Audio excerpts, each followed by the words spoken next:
West is celebrating a major milestone, selling out nearly all of its 10 Swan Lake shows. They say it's the highest attendance in more than 40 years. Fox 13's April Baker spoke with the professional ballerinas who are setting an example for dancers of color.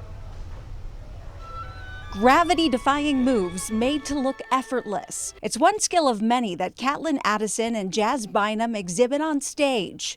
The women have studied ballet since they were around 3 years old. For female classical ballerinas, you start so young, so you have to have that focus. While Katlyn worked to perfect her craft in Canada, Jazz studied ballet in Maryland. I think my mom said when I was like 8, I told her, I was like, I'm going to be a professional ballet dancer. And she was like, I believed you, because said it was so much conviction. Their different paths, yet similar visions, eventually led them here to Ballet West in Salt Lake City.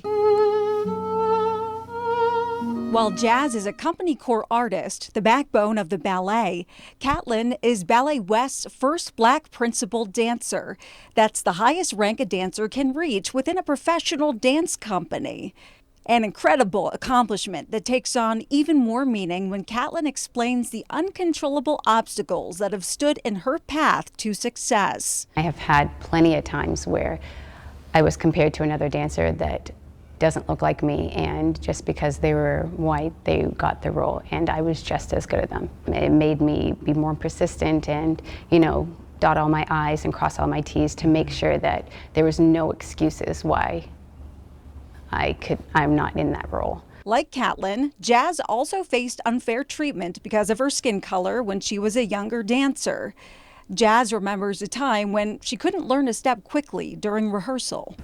The teachers pulled me aside and told me that they were going to let another girl go in who was white, and that she was going to finish the rehearsal, and they never put me back in. While they've never faced this type of treatment at Ballet West, the dance company has been working harder in recent years to improve its culture for dancers of color.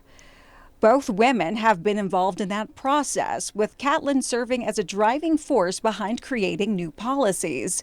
One that allows black and brown dancers to wear tights that match their natural skin tone rather than pink. We would have our brown skin on the top part, and then the bottom part, it would be pink. Your eye, and you wouldn't even realize it until now, where it's like you see the line seamlessly from our fingertips all the way to our toes. Moving forward, Katlyn and Jazz plan to continue advocating for dancers of color while always remaining connected to the ballet world. Dance will always be in my life, and probably specifically ballet, because it's what feels like home. Reporting in Salt Lake City, April Baker, Fox 13 News, Utah.